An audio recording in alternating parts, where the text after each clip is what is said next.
How are you doing today? I hope you're having a great day. As we know, Wizards of the Coast has shot themselves in the foot recently in spectacular fashion. They are threatening to pull the original open gaming license and replace it with a much stricter one.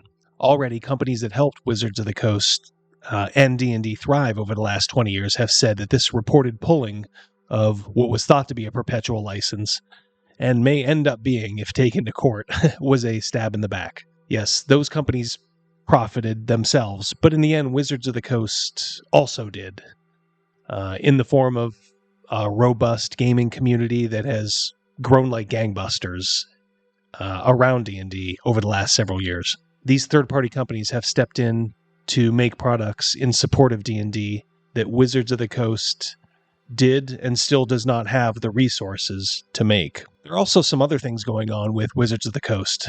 They are committed to hiring unqualified people in the name of diversity, as reflected in the awful Journeys Through the Radiant Citadel. They have thrown their lot in with a leftist political agenda that has actually soured a large segment of their customer base. People who find themselves running 5e for their group, and that would include myself, feel a little betrayed and angry at, the callousness of these decisions over the last couple years.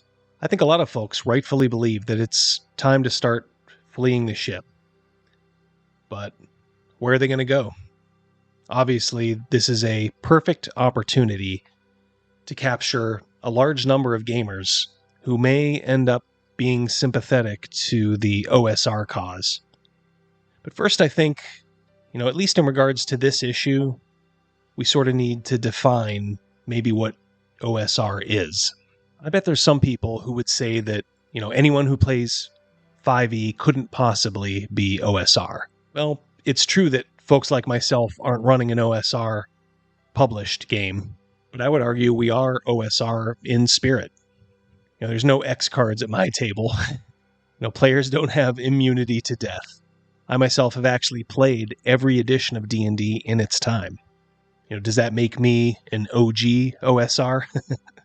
I guess what I'm trying to say is that you can be welcoming to a lot of folks in the OSR movement while keeping out the blue-haired lunatics and their safety tools. In fact, you should look on yourself as an ambassador to people who are having second thoughts about supporting 5e right now. Let them know that there are alternatives.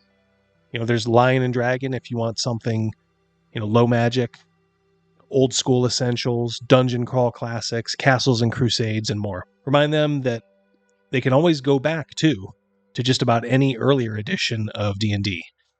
In other words, OSR in this context is just someone who no longer supports Wizards of the Coast. They will not be buying anything further from them. They're looking for a change at some point in the future, and this is important, I agree. They appear to be relatively sane in regards to their life philosophy, shall we say. What you shouldn't do is become a carnival barker for your pet OSR system. Literally anything is better than what Wizards of the Coast has produced for 5e in the last 3 years, and appears to have planned for 6th edition. Don't turn off a potential convert by spurging and pestering someone as you shill your favorite system. Don't look down on people who are not changing right away from 5e, but they're planning to do so in the near future. As the great Ronald Reagan said, the person who agrees with you 80% of the time is a friend and an ally, not a 20% traitor. If we're going to win people over to our side, we have to keep out the bad actors, sure, but we also need to welcome the right folks in with open arms. So go out and spread videos like this one. If you're on Twitter, in regards to Wizards of the Coast becoming a woke and greedy monster, use it as a way to steer folks towards solid publishers like Trollord Games, RPG Pundit, folks like that.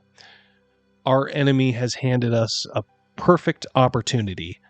Let's not spoil it with infighting and silly, selfish, well, I was here first attitudes. Sacrifice for the greater good of cleaning up the RPG community and helping us to take it back. That's all I got for now. Don't waste an opportunity, even if it doesn't produce immediate results. Sometimes if you plant a seed in someone's mind, it'll grow into a strong idea. All right, well, you guys have a great rest of the day. If you like this video, go ahead and throw a like on it. If you're not already subscribed to the channel and you like this kind of content, as well as other types, go ahead and take a chance and hit that subscribe button. I appreciate it quite a bit. Thank you. Now listen, you guys take care.